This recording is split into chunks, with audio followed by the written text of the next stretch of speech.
After Rayman 1, Ubisoft worked on its sequel, Rayman 2. But it wasn't 2D. With the current rise of companies transitioning to 3D, Sonic, Mario, Crash and Spyro, it was clear Ubisoft had to follow suit and move Rayman from 2D to 3D. Great controls, fantastic game design, amazing music, colourful world, Rayman 2 soon became a lot of people's favourites. Rayman 2 became so popular it was considered a game that helped revolutionize 3D platformers. Yeah, take that Mario! And then they kept releasing it, over, and over, and over. Originally for the N64 and then the Dreamcast, it was also made for the PS1 as well as Game Boy Color. Later versions include a PS2 port with extra content as well as a DS port and a 3DS port. Rayman 2 is an amazing game, and it's clear to see why. It's one of my, if not top 5 platformers of all time.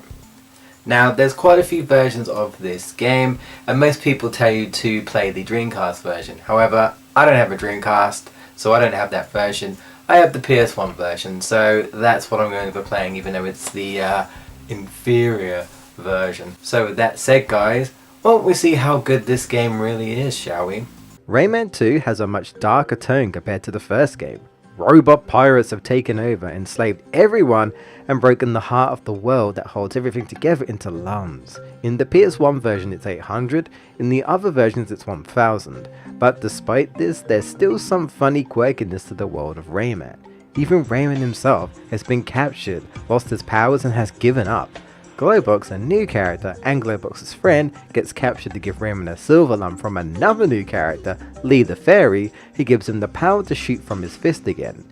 Yeah, the characters in the first game are nowhere to be found. We've got a completely new cast of characters here. And so Rayman shoots his way out and escapes the prison ship. Despite things starting off grim, Glowbox and Rayman even get separated. As you progress, it feels like there's a little bit more hope throughout the game, stopping the pirates. The pacing is good. As you arrive off the ship, we have the tutorial stage, a very colourful jungle level similar to Rayman 1. Now we get to control Rayman and his controls are spot on. Quick responses, fast movement, no tank controls like Croc or other platformers, he feels so fluid in his movements.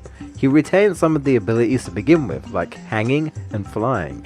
Later on he'll even be able to grab purple lumps again, and even gain a stroke shot that you can charge with the square button. As you walk up to these stone slabs on the ground, Lee will tell you about the basic controls in the game. In the other versions, a character by the name of Murphy turns up as your guide. He's nowhere in the PS1 version. Well, he is, just a generic person you free every now and again. Once again we must free cages, but thankfully not needed to beat the game. However, in the PS1 version, there's an incentive. Each time you open a cage, your health gets permanently increased, so I would recommend it.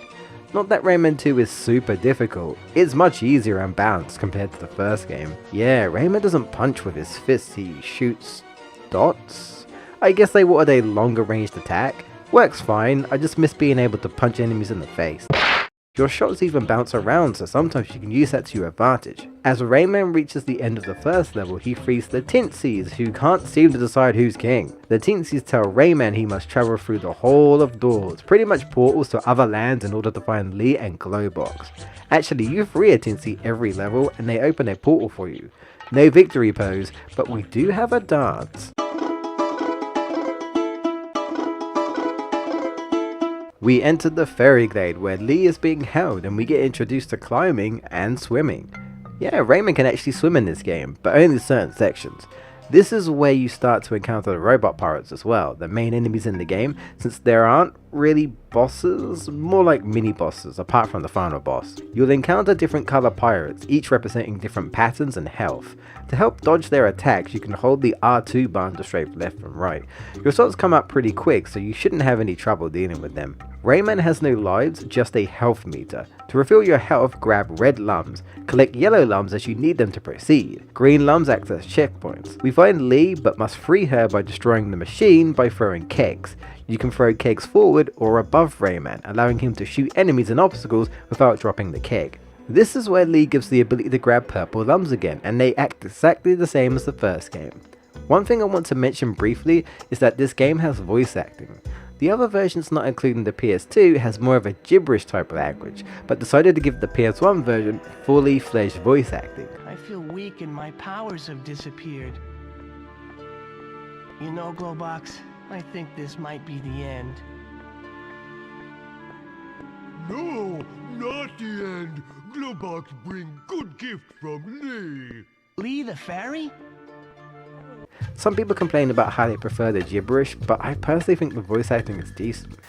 Yeah, I don't know. I never really had a problem with the PS1 version, and I quite like the voices, despite people saying that this is the inferior version, like it's the worst version ever.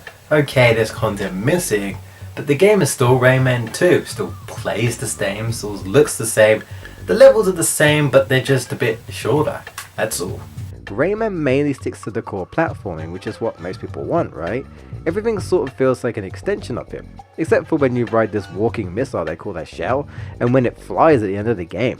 Lee tells Rayman he needs help taking out the pirates, and tells him to get the 4 masks to resurrect Polycus, the spirit of the world, protected by guardians. Well, most. Rayman must collect the masks so that Polycus can get rid of the pirates. This is where the game picks up, some great dungeon-like areas, and as you progress, the leader of the pirates, the Razorbeard, slowly gets angrier the further you progress. There's a level I always found interesting that stands out as different compared to all the other levels, called the Cave of Bad Dreams. Rayman phones his friend Clark, who tells him he swallowed something bad and needs the elixir of life to get better. Located in the Cave of Bad Dreams, Rayman ventures on a spooky level with skulls, random hands, and these one-eyed dudes. Not even the robot pirates are here. When you reach a certain point, you are greeted with the leader who wants to munch Rayman. You get this cool sliding chase section where all you see is his drooling teeth constantly hovering over Rayman.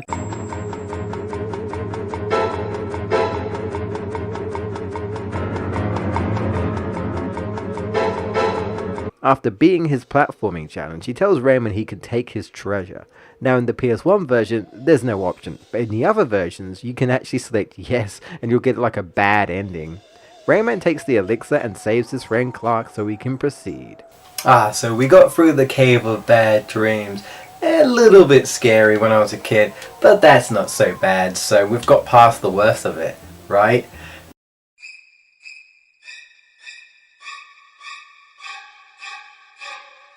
I don't want to play anymore. The last thing I was expecting was a multiple-eyed giant spider trying to kill Rayman. They are fast, and if you try running or climb the web, they'll chase after you. Luckily you can kill them. The music was scared the crap out of me. This is where we free Glowbox and get the Stronger Fist power up. Charge it up to do more damage. As we entered the second dungeon, we see the plums have returned and act similar to Rayman 1, but instead of water, they can bounce on lava. Cause everyone knows that plums do that, right? Strongest fruit in existence and all. Strongest thing in existence. You can use your shot to push yourself across the lava. These sections are pretty fun. That's the thing. Rayman 2 throughout the entire game continues to give you a fun experience no matter what you're doing. All levels are solid and constructed very well. I couldn't say there is a bad level, honestly. The bosses of the second mask is this ninja henchman, my favorite enemy. He teleports and tries to hit you with his hook, but if he misses, he gets stuck so you can hit him. As you chip his health off, he starts teleporting like crazy, shooting you from all directions. It's super cool. Now we have more fun with kegs. This time you can use them to fly. Though, don't hold on too long, they will explode. Razorbeard is sick and tired of Rayman not dying, and sends a warship for this level, that's constantly firing cannons at you, and you're running along a small bridge, dodging, jumping, and climbing alongside the music, making it feel epic, ramping up the tension.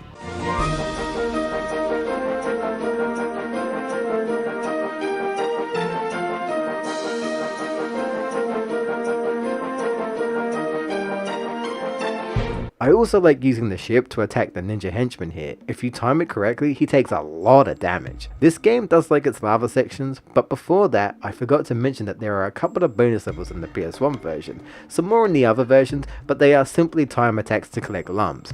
They are needed if you do want to complete the game 100%. After the Sanctuary of Rock and Lava, we go beneath it, and where we get the ability to fly infinitely like in Rayman 1. A pretty fun challenge avoiding lava geysers, squeezing through gaps, and then the boss just bonks you on the head and you lose it. Well, it's a good way to explain why you lose it. Then we enter the zombie-infested Tomb of the Ancients with...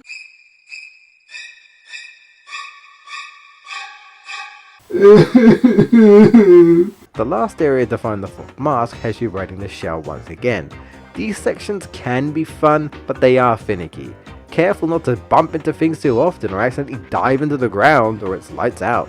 Rayman frees Glowbox's children and they give him the fourth mask. Yeah, no boss or anything. Bit disappointing. Now that Rayman has all the masks, Polycus is resurrected and Razorbeard buys a machine called the Grogoth to dispatch Rayman. We're on the ship now on an epic sliding section as the ship crumbles around us and fire everywhere. We land on another shell only for it to just suddenly fly? Now this is pretty cool. A little disorientating though. As you turn, the camera goes with you, so you have to adjust by pressing the R2 and L2 buttons. Rayman finds all the prisoners and sets them free. Now there's only Razorbeard to deal with, who's sitting in his mech at the top of the ship with Glowbox hanging by a thread. Alright, first phase of the Grogoth final boss. He shoots bombs at you, which you reflect to damage him. If you're not accurate though, he'll just sidestep. He then tries to jump you a couple of times, but that's it, pretty simple. After a very short battle, Razorbeard tries to jump you again, but fails and falls. Rayman ends up falling with him, and Lee stops his fall. Couldn't Rayman just float down with the helicopter? Anyway, I hope you liked flying on the shell, because that's what we're doing for the final phase. Well, sort of. In the PS1 version, you are restricted to this narrow corridor, and you only fly left to right, or up to down, and press the shoulder buttons to barrel roll. Once again, he will occasionally throw bombs you reflect, while shooting at you and throwing spikes for you to avoid. A decent challenge, not too hard once you get the pattern down. Now in the other versions, you actually fly around a big circle trying to knock him into the pit of lava.